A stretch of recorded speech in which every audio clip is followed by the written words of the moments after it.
بسم الله الرحمن الرحيم ياسين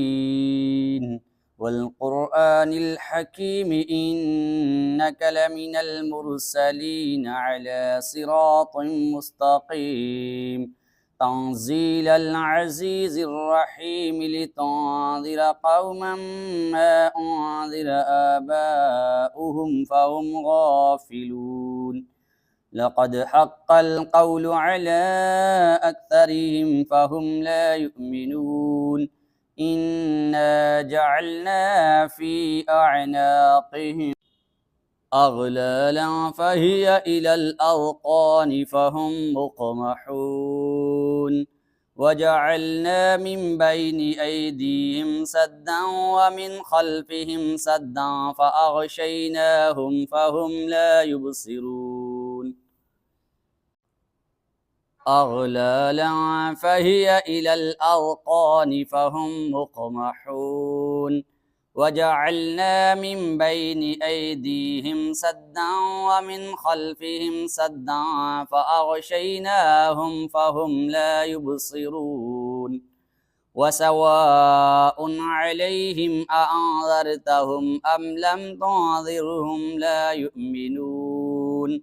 إنما تنذر من اتبع الذكر وخشي الرحمن بالغيب فبشره بمغفرة وأجر كريم إنا نحن نحيي الموتى ونكتب ما قدموا وآثارهم وكل شيء أحصيناه في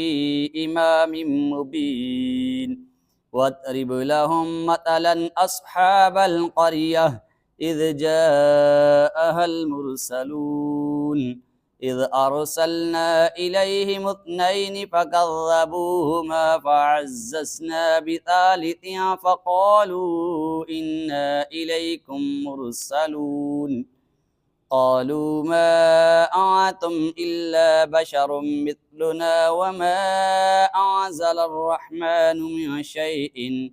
إن أنتم إلا تكذبون قالوا ربنا يعلم إنا إليكم لمرسلون وما علينا إلا البلاغ المبين قالوا إنا تطيرنا بكم لئن لم تنتهوا لنرجمنكم وليمسنكم منا عذاب أليم قالوا طائركم معكم أئن ذكرتم بل أنتم قوم مسرفون